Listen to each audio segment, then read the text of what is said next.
تخيل بقى تبقوا ماشيين كده في شوارع الأقصر وتلاقي الزحمة اللي ورانا دي.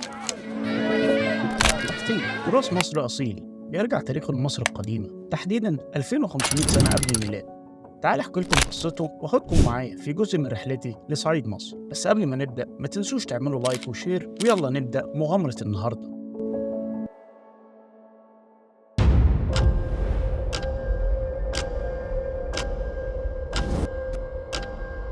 بص، دي حتبوه. حتبوه معناها هدايا، ودي حرف القاف جانب التل او جبل حرف القاف، والبومه حرف الميم، والتال بالتاو. بالتاو كلمه موسيقى قديمه بتعني الخبز، قاف وميم وته قمت، والدايره والشرعين المتقاطعين فيها دي رمز المدينه او الدوله، فدي قمت الارض الخصبه. الناس تقول مفتاح الحياة، لكن هي مش مفتاح الحياة بقى. هو النيل. مية النيل بتعكس لون السماء الزرقاء والنيل الأزرق.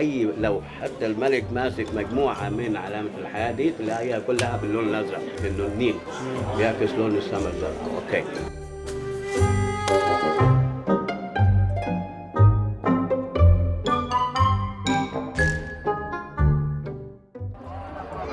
طبعا النهارده موجودين في الأقصر أول يوم، بس طبعا في زحمة غير عادية، والسبب إن النهارده بيعتبر مولد أبو الحجاج. هنشوف المكان بتاعه والجامع بتاع أبو الحجاج. تصادف وأنا موجود في الأقصر مولد من أشهر الاحتفالات الدينية في الصعيد، واللي وصفه ابن بطوطة في كتاباته أبو الحجاج الأقصري، صاحب أقدم وأشهر مسجد في الأقصر. والغريب هو موقع المسجد المبني على أطلال معبد الأقصر. المسجد بيشهد على 3 حضارات إنسانية، وده لأن تكوينه الداخلي مركب، احتوائه على مظاهر الحضارة الفرعونية من أعمدة وتماثيل ونقوشات، بالإضافة لبقايا كنيسة قبطية قديمة. أما بقى حكاية أبو الحجاج الأقصري، فهو كان أحد أولياء الله الصالحين، ولد في بغداد وسافر الإسكندرية لتلقي العلم، إلى أن استقر به المطاف في الأقصر، واشتهر بمساعدته للحجاج وطلبة العلم.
جمع الناس من جميع أقطاب صعيد مصر في شهر شعبان من كل عام للاحتفال بمولد أبو الحجاج، وبيقام له ما يسمى بالدورة. ترجع المظاهر الاحتفالية للعصور الفرعونية، تشبه احتفال المصريين القدماء بالإله آمون.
تسمع اي دوشه بقى ومزمار كده في صعيد مصر يبقى لازم تروح تتفرج. رياضه التحطيب واحده من اهم الفعاليات هنا في صعيد مصر، خصوصا في الاقصر.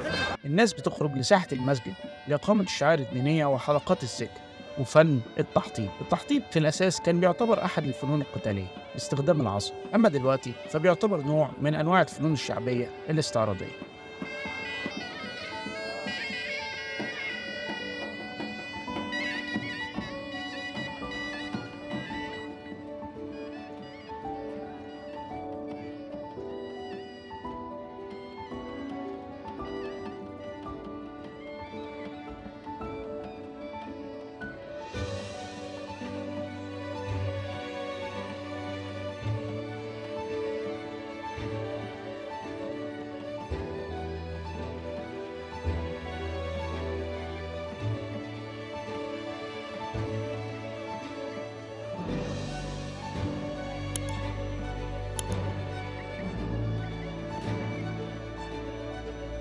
ما تنساش تدعم القناة بلايك وشير.